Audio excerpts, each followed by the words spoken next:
But I sing no victim song. I am a woman, I am an artist, and I know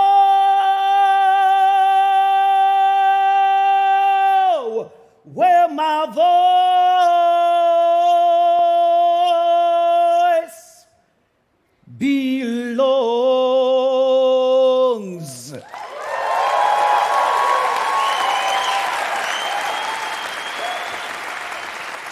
Now, you might have heard me sing that song. It was September 12th, 2022, right after Amy Poehler and Seth Meyers said, and the winner is Sheryl Lee Ralph. What?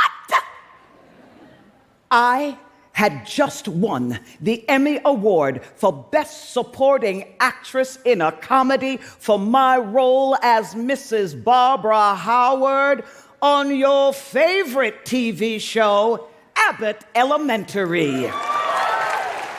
Oh, yes. And I was shocked, as the children would say, shooketh, into disbelief. Oh my goodness, it was my first time at the Emmys, and I won! Yes! And I got to tell you, in that moment, I was so stunned into disbelief that I don't know how I got up on the stage. There I was, just listening to that roar of applause.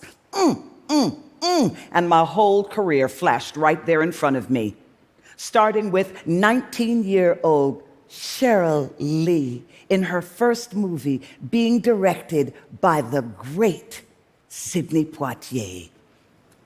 Oh yeah, you can clap that.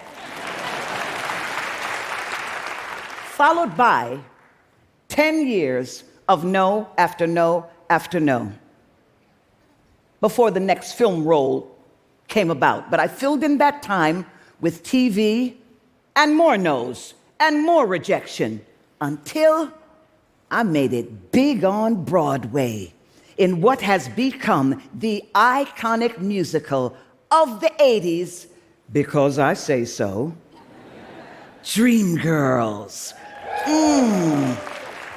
And boy, did I learn a lot of life lessons there. And I mean, after so many moments of doubt, disbelief, there I was on that Emmy stage with this huge sign in front of me flashing, "Stop now, stop now, stop now." And I started to think, my God, what if I had stopped after all of those no's? What if I had stopped after all of those moments of feeling defeated? What if I had stopped? I wouldn't be standing there for that golden moment.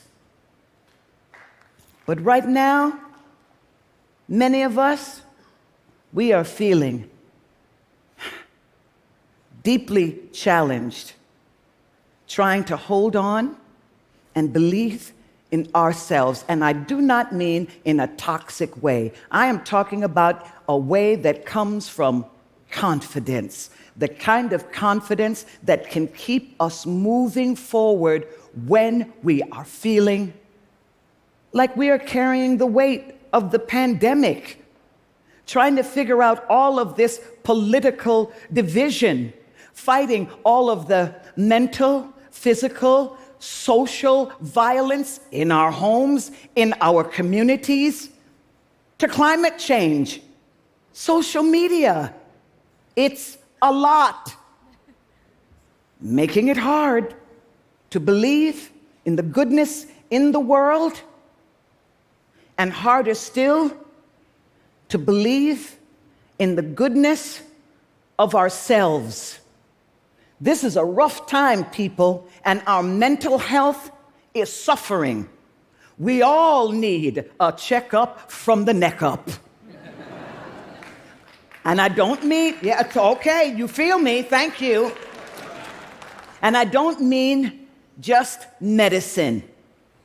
I actually mean reframing our thinking of our ability to believe in ourselves. Now, I know you see me on TV, in magazines, on movie screens, and you might be thinking to yourself, what does she know about struggling to believe in herself? Well, let me tell you something. I do not look like my journey.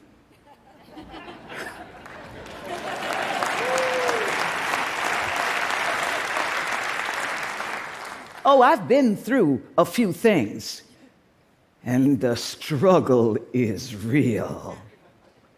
But I have learned something in my life, that there are 3 things that we all must do in order to believe in ourselves.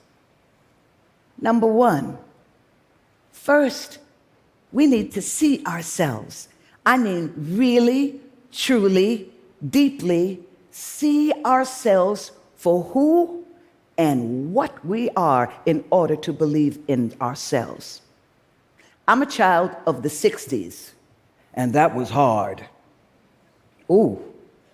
In the 3rd grade, I tested out of public school into a fancy private school, where the only black person I saw every day was the one who looked back at me in the mirror.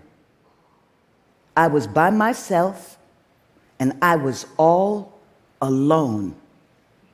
And the things that were said to me, and I'm not talking about just the kids, but the adults too. And when I would come home from school crying the ugly cry, my immigrant Jamaican mother would sit me down in front of the mirror and ask me, do you see an N-word? Do you see a liar? Do you see a big lip monkey? No. So dry your eyes. And when you go back to school, remember, you are rubber, they are glue. And every ignorant thing they say about you bounces off of you and sticks to them.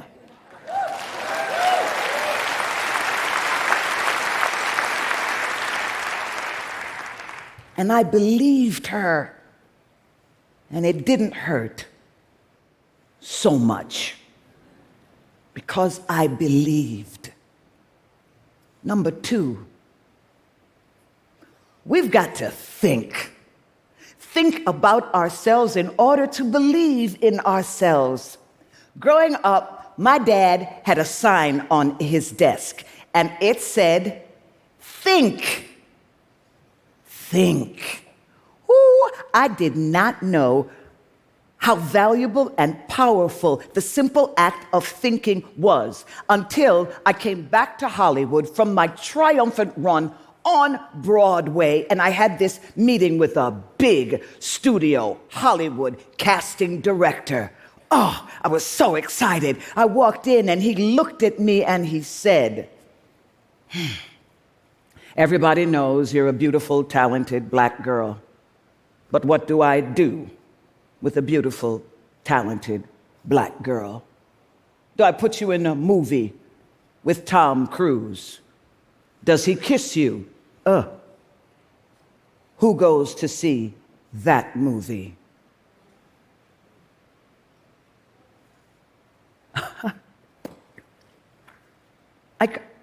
I could not believe that man had just said that to me, to my face, and he hurt me. He hurt me so deeply, I was actually thinking about quitting.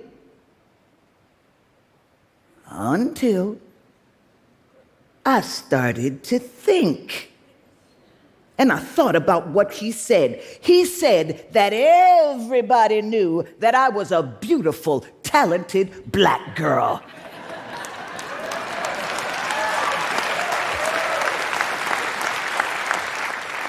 and that I deserve to be cast in movies with the likes of Tom Cruise, and he should kiss me. So what was meant to break me did not break me, it built me up. I believed that man. I believed what he said. And I walked out of there giving myself permission to take up space in Hollywood, knowing that I belonged there no matter what anybody thought about me.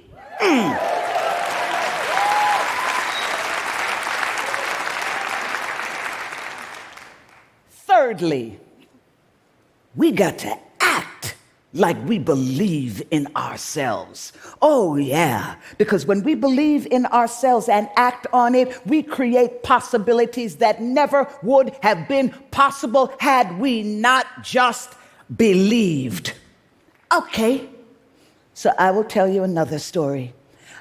I will never forget walking to one of those crowded Hollywood rooms, and I see Harry Thomason, producer Harry Thomason, who is married to Linda Bloodworth Thomason, writer-creator of the series Designing Women. I walk right up to Harry and I say, how can it be that after all of these years, Anthony has not had a relationship with a black woman? After all, the show takes place in Atlanta, Georgia. He looked at me, took a step back, and said, "Who are you?" I said, "I'm Sheryl Lee Ralph." And he said, "Okay, have your people call my people, and we will see what we can do." And guess what happened? I got cast as Etienne Toussaint Bouvier, Las Vegas showgirl turned Anthony's wife for the final season of Designing Women. Oh, yeah.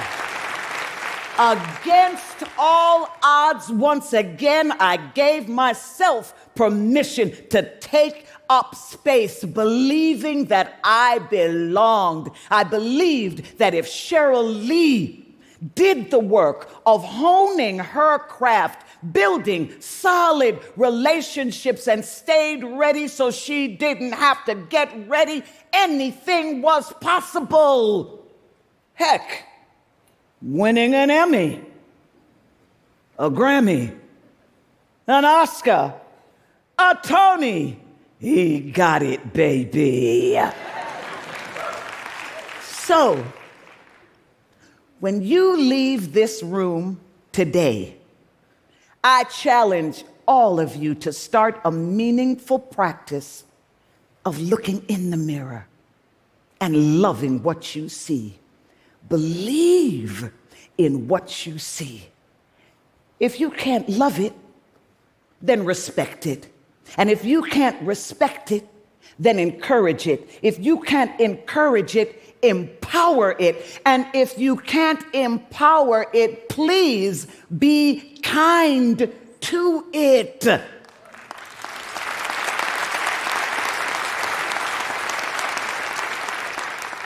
The greatest relationship, the greatest one you will ever have, is with yourself. Believe me. Have faith in yourself, believing that faith can make broken wings fly, and we deserve to soar. Remember, maybe one of these days when you pass the mirror and you catch a glimpse of yourself, remember I told you this. That is what believing looks like. And don't you ever, ever, ever give up on you. I am Sheryl Lee Ralph, and I love you just the way you are. Believe in yourself. as I believe in you.